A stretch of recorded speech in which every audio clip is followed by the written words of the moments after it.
Kita lanjutkan dulu. Kalau tadi ahli waris, Pak, ini sebenarnya tidak berpengaruh. Tidak berpengaruh itu maksudnya gini. Kalau ternyata sama-sama anak, meskipun usianya beda jauh, kira-kira bagiannya sama nggak, Pak?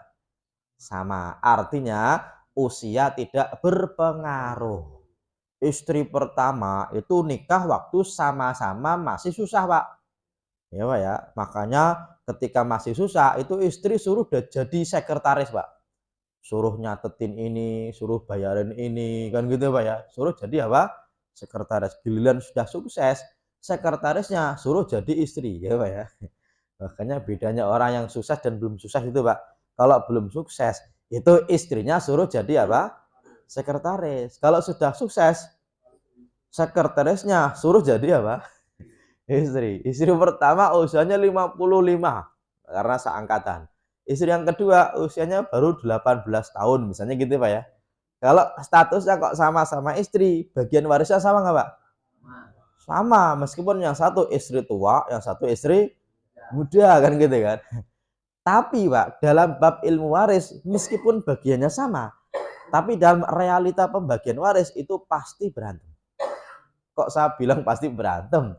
Karena, Pak, di Indonesia itu ada yang namanya harta bersama.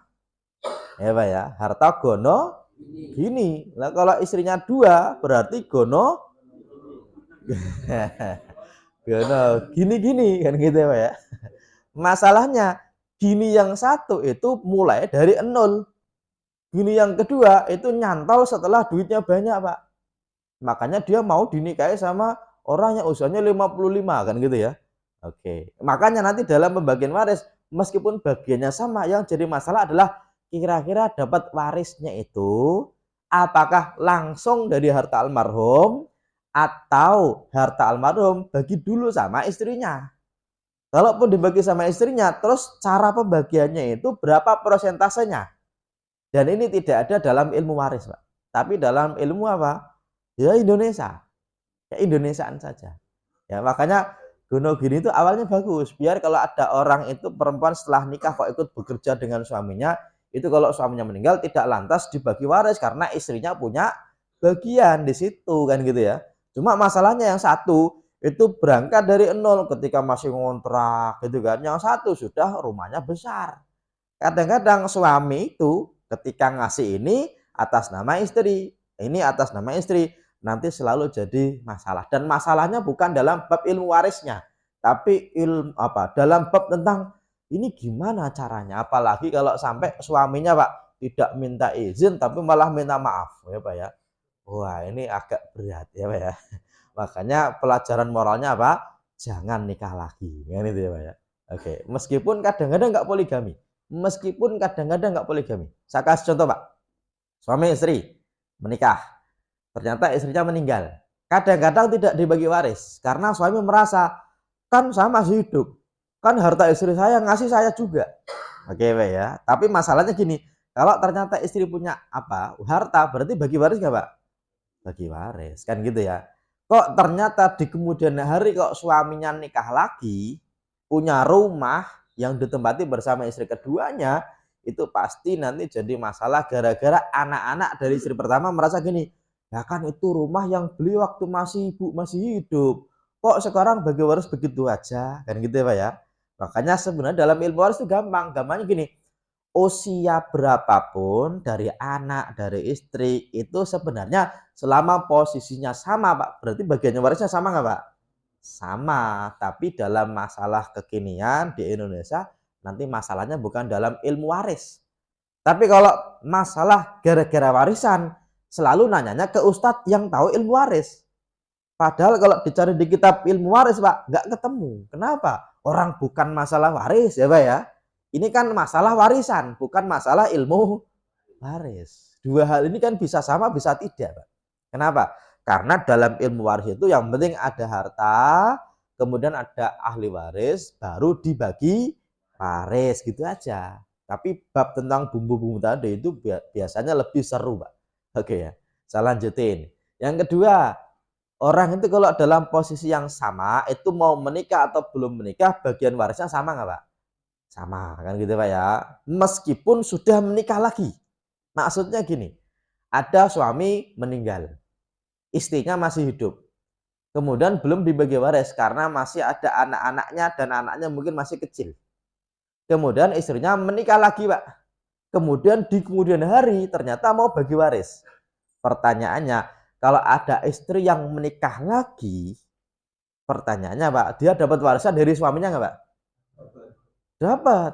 Kan gitu ya. Kan dia udah nikah, Pak Ustadz. Karena ketika almarhum meninggal, dia posisinya masih apa? Istrinya almarhum. Meskipun ketika bagi waris dia sudah menikah. Kan gitu kan ya. Oke. Yang berikutnya, sudah bekerja atau tidak itu juga tidak berpengaruh.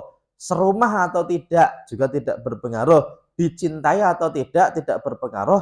Kaya atau miskin tidak berpengaruh. Punya jasa atau tidak juga nggak berpengaruh. Ya, hanya saja biasanya begini. Kalau ada anaknya 3, Pak, yang 2 merantau, yang satu menemani orang tuanya, itu selalu begini. Kan saya dulu yang merawat ibu, merawat bapak. Kamu kan jarang-jarang pulang. Pulang juga paling lebaran, kan gitu, Pak ya. Itu pun paling ngasih amplop 500. Balik-balik ke Jakarta, Pak.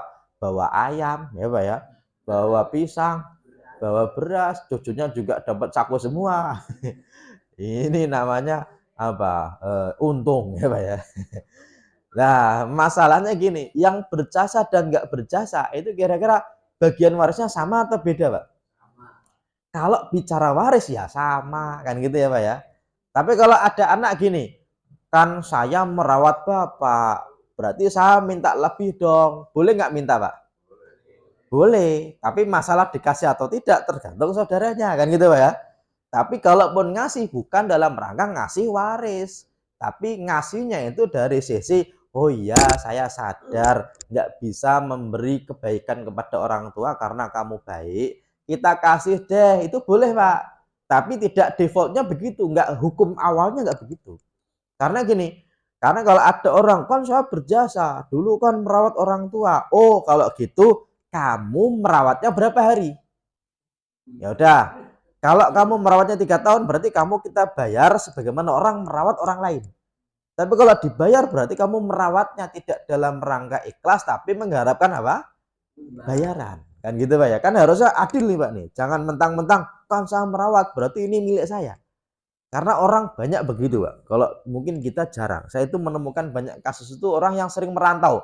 Beberapa di antaranya dari Padang, dari Jambi, itu banyak begitu.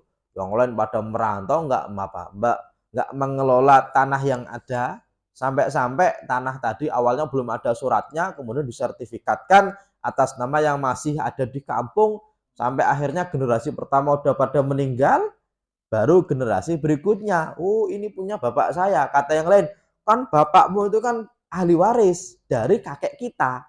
Lah harta itu kan punya kakek kita, harusnya bagi waris dulu kepada anak-anaknya, kan gitu, Pak ya. Itu biasanya masalah terjadi begitu, Pak. Ya, ini biasanya begitu. Makanya ini sebenarnya tidak berpengaruh selama dia posisinya sebagai ahli waris yang sama, maka dapat bagiannya apa? Sama. Oke ya. Oke.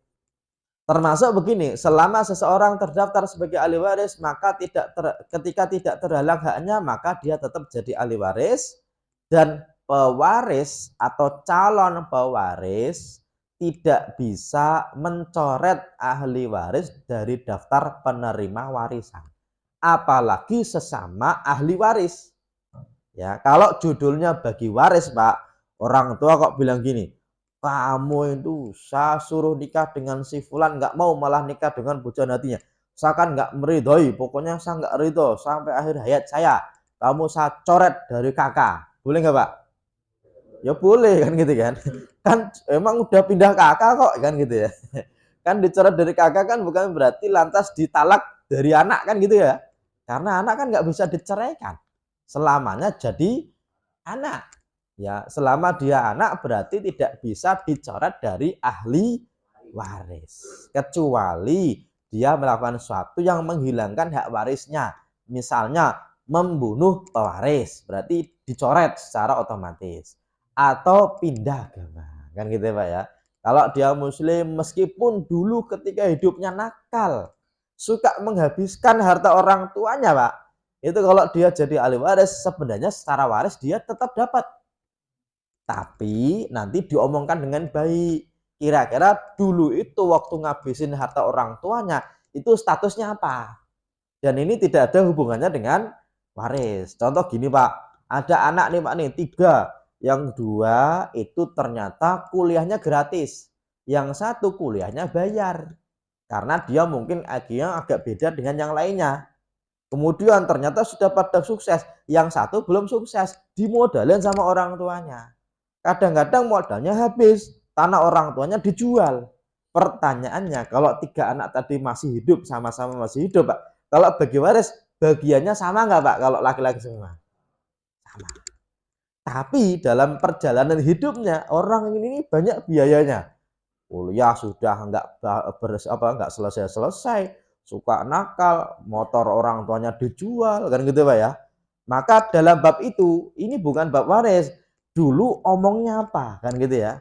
Punya usaha kok bangkrut, lah emang dulu judulnya apa? Kalau judulnya adalah hutang piutang, maka wajib dikembalikan, dibayar, kan gitu kan. Kalau judulnya kok memberi, maka kesalahannya bukan di anak, tapi bisa jadi di orang tua. Kenapa? Kenapa kalau hibah kok tidak adil? Ya, dan kita dulu pernah menyampaikan salah satu masalah di Indonesia yang susah diselesaikan bukan bab tentang ilmu waris, tapi bab hibah. Karena kalau orang tua memberi satu tidak memberi yang lain, itu biasanya Pak itu akan menjadi apa? Masalah. Salah satunya tadi, meskipun kadang-kadang gara-gara force majeure, kejadian luar biasa. Contoh gini Pak, dan ini pernah kejadian. Ada 3 anak, yang 2 sehat-sehat, yang 1 Pak sakit-sakitan. Nggak tahu kenapa, ya emang udah takdir masing-masing apa ya. Karena kadang-kadang orang itu ada yang ditakdirkan sehat terus, ada yang sakit-sakitan. Dan ternyata gini Pak, ketika salah satu anaknya sakit, itu orang tuanya kasihan. Ini orang ini kan sudah nikah, punya anak juga, kok sakit, ya udahlah. Sama orang tuanya dijualkan sawah Pak, dijualkan tanah. Untuk apa? Pengobatan tadi. Cuma sayangnya memang tidak ada omongan apapun dari orang tua kepada anak-anak. Tapi kan ini sesuatu yang lumrah ya, kalau orang tua kok tahu anaknya sakit, kalaupun punya harta Pak, dijual nggak Pak? Jual ya Pak ya. Toh juga kita ngumpulin uang tidak lain tidak bukan buat mereka. Masalahnya gini, ketika nanti di kemudian hari timbul masalah. Masalahnya gini, ketika orang tuanya meninggal, anaknya 3 tadi Pak, bagi waris. Kata yang 2, kan dulu Bapak juga punya tanah, kan dijual gara-gara buat kamu, kan gitu Pak ya. Berarti kamu bagian kamu udah kamu ambil. Kata yang sakit, lah kok itu kan bukan bagian waris, kan saya masih anak, kenapa nggak dapat apa? Waris, kan gitu kan ya. Lah kan kamu udah jual rumah, jual tanah gara-gara kamu. Ya kan ngasihnya gara-gara sakit. Kalau kamu mau dapat berarti harus apa? Sakit dulu, kan gitu kan. Nah ini kadang-kadang jadi masalah gara-gara apa? Ya gara-gara orang tuanya ngasih tapi yang lain tidak dikasih, padahal mungkin niatnya bagus. Ya, cuma memang kadang-kadang ada masalah-masalah di kemudian hari. Oke, saya lanjutin. Kalau ini tidak berpengaruh.